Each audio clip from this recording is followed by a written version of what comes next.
Hello everyone, स्वागत है आप सभी का जीएस एग्जाम्स क्रैकर पर। तो देखिए भाई, आज से हम एक नई सीरीज स्टार्ट कर रहे हैं जिसमें हम 25 क्वेश्चंस रखेंगे। डेली के 25 क्वेश्चंस रहेंगे और जिसमें सारे सब्जेक्ट कवर होंगे। एग्जाम्स कवर होंगे आपके RRB, NTPC, SSC, CGL, CHSL. तो जो भी आने वाले दिनों में आपके एग्ज़ाम हैं उन सब के लिए ये क्लासेस इंपॉर्टेंट रहेगी। ये सीरीज़ भी पूरी तरह से कम्प्लीटली डेडिकेटेड है एनटीपीसी, आरआरबी, एनटीपीसी, सीजीएल और सीएचएसएल के लिए।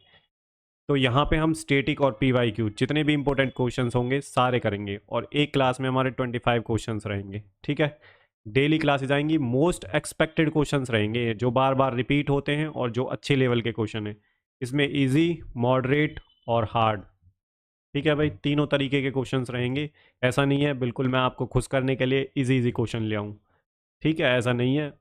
हार्ड, मीडियम और इजी तीनों तरह के क्वेश्चन रहेंगे। तो जिन बच्चों का अभी आरआरबी, एनटीपीसी 12th लेवल का एग्ज़ाम चल रहा है तो उन सब के लिए ये क्लास इंपॉर्टेंट रहेगी, क्योंकि इसमें मिक्स क्वेश्चन है जो कि आरआरबी, एनटीपीसी जो ग्रेजुएट का पेपर हुआ है उसमें जो पूछे गए हैं, सीजीएल में जो पूछे गए हैं 2024 में। तो जो अच्छे क्वेश्चन होंगे प्री और मेंस के इंक्लूड करके, ठीक है, जहाँ से भी अच्छे क्वेश्चन मिलेंगे तो मैं ले आऊँगा। तो आप टेंशन ना लें बिल्कुल भी। और पीडीएफ आपको इसकी टेलीग्राम चैनल पे मिल जाएगी। जो भी स्टडी मटेरियल, टेलीग्राम चैनल को ज्वाइन कर लेना, लिंक डिस्क्रिप्शन में दे दूंगा, सारा कुछ मिल जाएगा। और टेलीग्राम को जरूर ज्वाइन कर लें भाई, ठीक है। और क्लास हमारी जो है हिंदी इंग्लिश दोनों में रहेगी। टाइम वेस्ट हम बिल्कुल करेंगे नहीं, टू द पॉइंट पढ़ेंगे। ठीक है, आज से ये नई सीरीज स्टार्ट हो रही है। जिसने चैनल को सब्सक्राइब नहीं किया है चैनल को सब्सक्राइब कर लें, दोस्तों के साथ शेयर करें जो भी प्रिपरेशन कर रहे हैं। और क्लास पसंद आती है तो भाई लाइक करें ज़रूर। देखिए, आपके सपोर्ट से ही हमें मोटिवेशन मिलता है। अब आपका सपोर्ट नहीं होगा तो फिर मोटिवेशन हमारा भी कम हो जाएगा ना भाई। आपकी डिमांड पे चीज़ें आ रही हैं सारी। ठीक है, तो इंपॉर्टेंट क्वेश्चंस रहेंगे, अच्छे लेवल के क्वेश्चन हैं। आप खुद से भी ट्राई करें और अपना स्कोर कमेंट सेक्शन में ज़रूर बताएं। कोई सजेशन है तो आपका मोस्ट वेलकम है, आप कमेंट सेक्शन में लिख सकते हैं। बाकी मैं फिर से बता दूं, RRB, NTPC, SSC, CGL 2025, CHSL 2025 target है हमारा। जितने भी इंपॉर्टेंट क्वेश्चन होंगे, जितने भी 1000, 2000, 5000 जितने भी हम कर पाएंगे मैक्सिमम से मैक्सिमम कर लेंगे। ठीक है भाई, प्री और मेंस के जितने भी क्वेश्चंस होंगे, जी के जीएस। ठीक है, तो आज की क्लास जो हमारी रहेगी, पहली क्लास में हम साइंस कवर करेंगे, साइंस के इंपॉर्टेंट क्वेश्चंस। और ये मोस्टली फिजिक्स के क्वेश्चन रहेंगे। आप देखेंगे तो आपको पता लग जाएगा किस लेवल के क्वेश्चन आते हैं। ठीक है, तो अगर आप आरआरबी, एनटीपीसी का एग्ज़ाम देने जा रहे हैं 12th लेवल का तो इम्पोर्टेंट रहेगा आपके लिए। ठीक है, आप खुद से लगा के जाइए। और इसके अलावा अभी जो आपका एग्ज़ाम चल रहा है आरआरबी, एनटीपीसी का, ठीक है, ये वाला जो एग्ज़ाम चल रहा है आपका, एक से डेढ़ एक महीने चलेगा भैया। तो इसकी जो एनालिसिस क्लासेस होंगी डेली, जो जितनी भी शिफ्ट में एग्ज़ाम हुआ है उसकी जो एनालिसिस क्लासेस होंगी वो मैं ले आऊँगा। 7 तारीख का मैंने डाल दिया है, 8 का, 9 का, 10 का सबका आ जाएगा। चिंता ना करें आप, बिल्कुल भी जल्दबाजी में ना रहें, सारी चीज़ें आ जाएंगी आपके पास। ठीक है, चैनल को सब्सक्राइब कर लें। और जितना भी देखिए, कहीं से भी मुझे इंपॉर्टेंट स्टडी मटेरियल मिलेगा टेलीग्राम चैनल पे आपको मिल जाएगा बिल्कुल फ्री ऑफ कॉस्ट। ठीक है, तो आप चैनल टेलीग्राम चैनल को भी ज्वाइन कर लें। बाकी क्वेश्चंस आपके बिल्कुल एकदम सॉलिड रहेंगे। तो चलिए भाई, देख लेते हैं अपना पहला क्वेश्चन क्या है। तो चैनल को सब्सक्राइब जरूर कर लें और क्वेश्चंस का लेवल आप खुद ही पता लग जाएगा अब आप करोगे जब। तो पहला क्वेश्चन है, the caloric theory replaced which order older theory of heat and combustion. तो कैलोरिक सिद्धांत ने ऊष्मा और दहन के किस पुराने सिद्धांत को प्रतिस्थापित किया। तो बताइए भाई, आंसर क्या है। ट्राई करिए, बहुत कहते हो इजी इजी क्वेश्चन, अब करिए इन क्वेश्चंस को आप। तो इसका जो आंसर है वो है phlogiston theory. Option D is the right answer. तो फ्लोजिस्टन थ्योरी 17वीं और 18वीं शताब्दी में प्रपोज की थी। और that a fire like element called phlogiston is release during combustion, combustion के टाइम पे रिलीज होता है।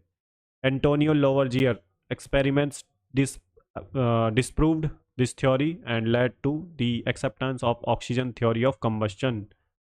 Thermodynamics theory deals with heat conversion and conservation of energy, or kinetic theory explains to the behavior of gas based on molecular motion and entropy, measures disorder and energy dispersion in thermodynamics.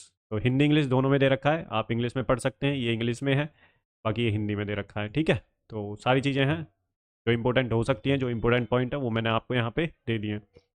तो ये important question है भाई। Next question देख लेते हैं। What is the temperature of the triple point of water on the Celsius scale. तो पानी के ट्रिपल पॉइंट का तापमान सेल्सियस स्केल पर कितना होता है। आपके ऑप्शंस दे रखे हैं, ट्राई करिए। कितना होता है भाई? तो ये होता है 0.01 degree Celsius. Option D is the right answer. Triple point of water is the unique temperature and pressure at which water can exist in solid, liquid, and gaseous states simultaneously. In the Kelvin scale, the triple point of water is exactly 273.16 Kelvin.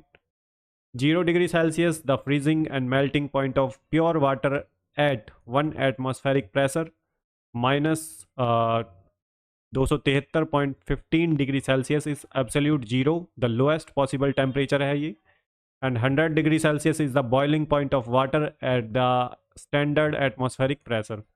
तो ये important points दे रखे हैं other options के बारे में, ये भी आप जान सकते हैं थोड़ा सा, तो इम्पोर्टेंट है ये।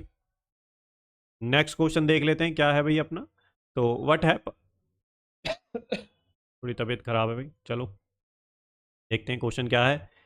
What happens to the magnetic field when a material become superconducting and experience the Meissner effect? तो जब कोई पदार्थ सुपर कंडक्टिंग हो जाता है तो मैसेनर प्रभाव अनुभव करता है, तब चुंबकीय क्षेत्रों को क्या कहा, तो तब चुंबकीय क्षेत्रों का क्या होता है, ये आपको बताना है। तो ये आपके ऑप्शन है, तो क्या होता है भाई? तो magnetic field are completely expelled from the interior of the material. ठीक है, तो चुंबकीय क्षेत्र पदार्थ के अंदर से पूरी तरह बाहर निकाल दिए जाते हैं। Option B is the right answer. Meissner effect is a phenomena where a superconductor completely expels magnetic field from its interior when cooled below a critical temperature। इतना आपको ध्यान रखना है। This effect proves that superconductors are perfect diamagnets। ठीक है, तो इतना आपको पता होना चाहिए भाई। नेक्स्ट क्वेश्चन है हमारा, what is the nature of wave front from a point source in an isotropic medium. तो समानधीस माध्यम में किसी बिंदु स्रोत से उत्पन्न तरंग मुख का स्वरूप कैसा होता है। तो कैसा होता है भाई? तो ये होता है spherical. Option B is the right answer. In an isotropic medium wave form a point source spread equality in all directions forming a spherical wave front. Huygens principle explains this spherical natures of wavefront. Cylindrical wavefront occurs in source like long straight wires emits waves, और elliptical जो wavefront है appears in anisotropic medium where waves speed varies with direction। तो इतना आपको पता होना चाहिए भाई। Plane wavefront occur when source is at a very large distance। Next question है हमारा, the Meissner effect is a defining characteristic of which state of matter. तो मैनेसर प्रभाव किस अवस्था का एक परिभाषित गुण है। तो ये है भाई सुपर कंडक्टिंग स्टेट का। Option D is the right answer. Meissner effect is observed in superconductors where magnetic field are expelled completely below a critical temperature. This effect distinguish superconductors from perfect conductors। Insulators block electric current but do not show the Meissner effect, और ferromagnetic materials can retain magnetism and paramagnetic material are weakly attracted to magnetic field। तो इतना आपको याद होना चाहिए भाई। ठीक है, अच्छे क्वेश्चन है ये। नेक्स्ट क्वेश्चन देख लेते हैं। In a laboratory thermometer what is the usual temperature range. तो प्रयोगशाला थर्मामीटर में सामान्य तापमान सीमा क्या होती है। तो कितनी होती है भाई जो यूजुअल टेम्परेचर रेंज है जो लेबोरेटरी होती है थर्मोमीटर में। In a laboratory thermometer is what is the usual temperature range, तो बताइए। तो ये होती है -10 to 110। तो -10 से 110 degree Celsius. Laboratory thermometers measures temperature beyond freezing and boiling point of water for experiments। This range is suitable for most chemical and physical experiments। and 32 degree Fahrenheit to 212 Fahrenheit is the range of Fahrenheit based water thermometers. 0 degree to 100 degree Celsius is used for pure water melting and boiling points. And 94 degree Fahrenheit to 108 Fahrenheit is the range of clinical thermometers. तो पता होना चाहिए आपको -10 से और 110 जो laboratory thermometers होते हैं उनकी जो यूजुअली जो टेम्परेचर रेंज होती है वो इतनी होती है. नेक्स्ट क्वेश्चन है a body of mass 10 kg of moving with a uniform velocity of 5 metre per second what is the net force acting on it. तो 10 किलोग्राम द्रव्यमान वाला एक पिंड 5 मीटर पर सेकंड की समान वेग से चल रहा है और उस पर लगने वाला शुद्ध बल कितना है. तो कितना है भाई. तो यह है 0 newton. Option C is the right answer. Newton's first law states that if velocity is uniform net force is 0. तो force is given by F is equal to ma mass into acceleration. Acceleration 0 है यहाँ पे. तो जो force का जो formula है ma. ठीक है. तो 10 न्यूटन और 50 न्यूटन वुड इम्प्लाई एस्केलरेशन. तो आंसर है इसका सी 0 न्यूटन. नेक्स्ट क्वेश्चन है what which of the following is the SI unit of sound intensity. तो ध्वनि तीव्रता की SI इकाई निम्नलिखित में से कौन सी है. तो बताना है यहाँ पे कौन सी है भाई. ट्राई करिए इसका आंसर क्या होगा. तो इसका जो आंसर होगा वो है भाई watt per square metre. Option B is the right answer. ठीक है. Sound intensity measures power per unit area hence watt per meter square. Pascal is the unit of pressure and meter per second is the unit of velocity and watt measures total power not per unit area. Next question देख लेते हैं विच of the following modern physicist closely examined Newtonian mechanics foundations. तो निम्नलिखित में से किस आधुनिक भौतिक विज्ञानी ने न्यूटोनियन यांत्रिकी की नींव का गहन अध्ययन किया. किसने किया था भाई. तो अल्बर्ट आइंस्टीन ने किया था. Option D is the right answer. Einstein theory of relativity modified and extended Newtonian mechanics at high velocity and strong gravitational field. Maxwell developed electromagnetic theory and Ernest Mach influenced Einstein's idea but he did not replace Newton's law. Galileo laid the ground work for Newton's law. तो Albert Einstein आपका answer है. जो भी important point लगे उसे भाई A4 size में आप नोट डाउन कर सकते हैं जो भी इंपॉर्टेंट पॉइंट लग रहा है आपको ताकि याद रहे. नेक्स्ट क्वेश्चन है हमारा which of the following has dimensional formula m0L0T-2. निम्नलिखित में से किसका आयामी सूत्र है. तो डायमेंशनल फार्मूला पूछा है इसमें तो किसका है भाई. तो ये है एंगुलर एस्केलरेशन का फॉर्मूला.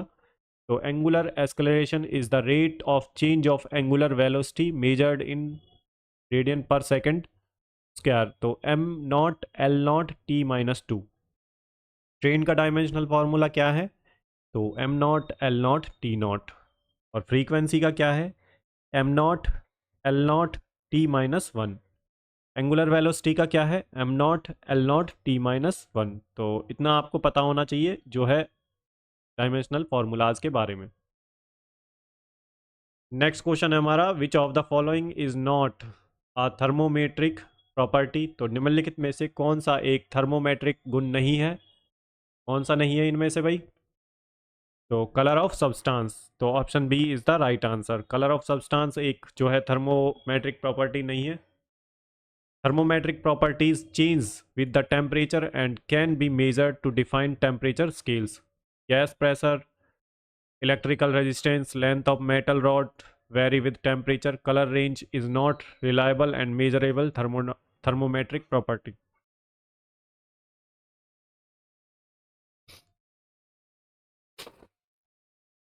नेक्स्ट क्वेश्चन देख लेते हैं. कोल्ड हो रखा है भाई बहुत तेज. ठीक है इसलिए कल क्लास नहीं आई थी. बाकी हम डेली लेंगे क्लास कोई बात नहीं. बहुत ज़्यादा फीवर भी हो गया था. नेक्स्ट क्वेश्चन है हमारा what motion is responsible for the generation of waves in a string. तो तार में तरंग उत्पन्न करने के लिए कौन सी गति जिम्मेदार होती है? कौन सी गति जिम्मेदार होती है भाई? तो ये है periodic oscillatory motion. Option A is the right answer. Wave in a string are generated by periodic oscillations of particles in a string. Rectilinear motion is straight line movement, not wave generation. Random motion occurs in gas liquids but does not form regular waves. Next question देख लेते हैं अपना, क्या है भाई? Question number 13 है, what is the dimensional formula of pressure? तो दाब का आयामी सूत्र क्या है? तो क्या है भाई दाब का आयामी सूत्र प्रेशर का? इंग्लिश दोनों में पढ़ा रहा हूँ भाई मैं, ठीक है, दोनों को समझ आ रहा है, ऐसी बात नहीं है कि सिर्फ एक ही इंग्लिश वालों का ही ध्यान रखा है, सारी चीज़ें आपके सामने दे रखी हैं, आप पढ़ सकते हैं बिल्कुल। तो जो फॉर्मूला है वो है ml-1 T-2। तो ये वाला इसका फॉर्मूला है, डायमेंशनल फॉर्मूला। प्रेशर क्या होता है? फोर्स पर यूनिट एरिया होता है, ठीक है भाई। और फोर्स का क्या होता है डायमेंशनल फार्मूला? तो ml-T-2। और वर्क और एनर्जी का क्या होता है? ml-T-2, ml2T-2। तो ये याद होने चाहिए, कई बार पूछ लेता है। नेक्स्ट क्वेश्चन है हमारा, what is the complete set of both base and derived units called? तो आधारभूत और व्युत्पन्न इकाइयों के बारे में के इकाइयों के पूरे सेट को क्या कहा जाता है? Complete set of both base and derived unit called, तो इसे बोलते हैं system of units. Option A is the right answer. The SI system includes base and derived units for all physical quantities. Scientific models explains phenomena but are not unit system. Next question है हमारा, which component is commonly used in a circuit to vary the resistance? तो circuit में प्रतिरोध बदलने के लिए आमतौर पर किस घटक का उपयोग किया जाता है? तो किस घटक का उपयोग किया जाता है भाई? तो ये किया जाता है रियोस्टेट का। Option C is the right answer. Rheostat is a variable resistor used to control current by changing resistance without interrupting the circuit. Diodes allows current to flow in one direction only, and voltmeter measures potential difference across 2 points. And transformer का काम क्या है? Change voltage level in AC circuits. Next question है हमारा, which of the following best describes the shape of sinusoidal wave signal during one complete cycle? तो निम्नलिखित में से कौन सा एक पूर्ण चक्र के दौरान साइनसोइडल तरंग संकेत के आकार का सबसे अच्छा वर्णन करता है? तो ये है एस शेप्ड वेव्स जो होती हैं, S shaped wave. Option B is the right answer. Sinusoidal wave has a smooth, repetitive oscillation resembling an S shape in one cycle. Triangular wave have straight line rises and falls. Square and rectangular waves have sudden change between high and low values. तो इतना आपको पता होना चाहिए भाई। Next जो question है हमारा वो है, the crest of waves is the point where the disturbance is at. तो तरंग का शिखर वह बिंदु है जहां गड़बड़ी किस बिंदु पर होती है? तो कहाँ पे होती है भाई? कौन सा पॉइंट है वो? तो वो है maximum point. Option option C is the right answer. The crest is the highest point of wave corresponding to the maximum displacement.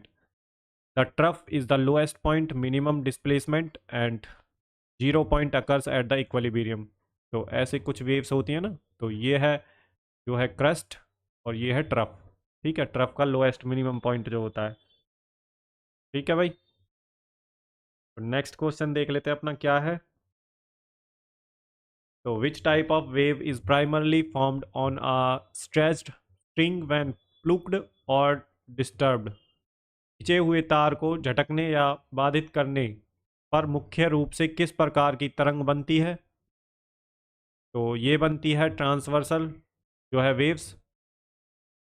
Option D is the right answer. Transverse waves particles displacement is perpendicular to wave propagation. Electromagnetic waves are also transverse but not mechanical. Surface waves occurs at interface of two media. Transitional जो torsional जो torsional waves होती हैं involve twisting motion.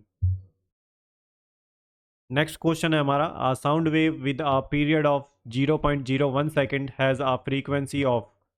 तो 0.01 second की आवर्तकाल वाली ध्वनि तरंग की आवर्ती कितनी होगी, तो बताइए भाई। तो ये होगी 100 hertz. Option D is the right answer. Frequency equal to 1 upon time period, तो 1 upon 0.01 equal to 100 hertz. Higher frequency means short wave length for the same wave period speed. जो है अगर हाई फ्रीक्वेंसी है इसका मतलब है shorter wave length for same wave speed. Next question है हमारा, according to the second law of reflection all the incident ray the normal to the mirror at the point of incidence and the reflected ray. तो परावर्तन के दूसरे नियम के अनुसार आपतित किरण दर्पण पर आपतन बिंदु पर अभिलंब और परावर्तित किरण कहाँ पे लाई करती हैं। तो according to the second law of reflection all the incident ray the normal of the mirror at the point of incidence and the reflected ray lies in the same plane. Option A is the right answer. So reflection's second law ensures geometric consistency in light behavior. First law states angles of incidence, angle of reflection equal to angle of reflection. First law states that angle of incidence equal to angle of reflection. Next question देख लेते हैं अपना क्या है भाई। तो why is a volt meter connected in parallel in a circuit. तो circuit में वोल्ट मीटर को समानांतर में क्यों जोड़ा जाता है, तो क्यों जोड़ा जाता है भाई, ठीक है, बताना है आपको। तो ये है to measure the differences in potential, to measure the difference in potential between two points. ठीक है, दो बिंदुओं के बीच विभवांतर विभवांतर मापने के लिए किया जाता है। A volt meter measures potential difference, so it must be connected in parallel across the component. It has highest resistance to avoid drawing current, and it connected in series it would change the circuit's resistance. So option D is the right answer. Next question है, what are the units for base quantities called. तो आधारभूत राशियों की इकाइयों को क्या कहा जाता है, तो ये कहा जाता है फंडामेंटल और बेस यूनिट्स। ठीक है भाई, option B is the right answer. Base unit are defined for fundamental quantities like metre, kilogram second. Derived unit are formed from base unit, example Newton, kilogram meter per second square. Next question है हमारा, विच type of wave is a sound wave in air. तो वायु में ध्वनि तरंग किस प्रकार की होती है, तो किस प्रकार की होती है भाई, तो ये होती है longitudinal. Option A is the right answer. In longitudinal waves particles oscillate parallel to the wave direction as in sound in air. Transverse waves have perpendicular oscillations and electromagnetic wave do not require a medium. Next question है हमारा, what is required for the generation of sound of a sound wave. तो ध्वनि तरंग उत्पन्न करने के लिए क्या आवश्यक है, तो इसमें भाई वाइब्रेशंस एंड इलास्टिक मीडियम है ओनली। तो vibrations and an elastic medium only. तो sound needs mechanical vibrations and an elastic medium, solid liquid और gas. Vacuum can not transmit sound. तो वैक्यूम में जो है साउंड ट्रांसफ़र नहीं कर सकता, ट्रांसमिट नहीं कर सकता, इसके लिए मीडियम चाहिए, मैकेनिकल मीडियम। ठीक है, नेक्स्ट क्वेश्चन है हमारा, which of the following physical quantities has the dimension. तो डायमेंशनल फार्मूला है ये, तो किस क्वांटिटी का है, तो निम्नलिखित में से किस भौतिक राशि का आयाम जो है ये है, तो ये है डेंसिटी का। Option B is the right answer. Density का है मास अपॉन में वॉल्यूम, तो मास m, वॉल्यूम L3, तो M L-13 इसका है। Energy and work have dimension, तो एनर्जी और वर्क का क्या है, ये है ML2T-2। और प्रेशर की बात करें तो इसका है ML-1T-2।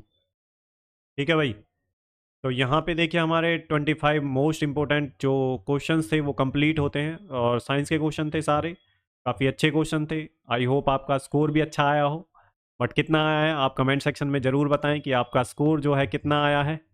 ठीक है।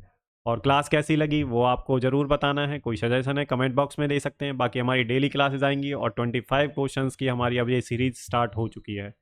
CGL, CHSL, RRB, NTPC जो आपका चल रहा है, क्योंकि इसमें ग्रेजुएट लेवल वाले जो क्वेश्चंस हैं वो भी इंक्लूडेड हैं। तो ये आपकी कंटिन्यू सीरीज चलेगी जब तक हमारा एग्ज़ाम नहीं हो जाता। तो चैनल को सब्सक्राइब कर लें डियर लर्नर्स, अपने दोस्तों के साथ शेयर करें, ठीक है। और बाकी आप पढ़ते रहें और टू द पॉइंट पढ़ें, ठीक है भाई। तो चलिए भाई, यहीं पे हम अपनी क्लास को समाप्त करते हैं, मिलते हैं नेक्स्ट क्लास में। तब तक के लिए अपना ध्यान रखिए, गुड बाय, जय हिंद। And don't forget to subscribe the channel, and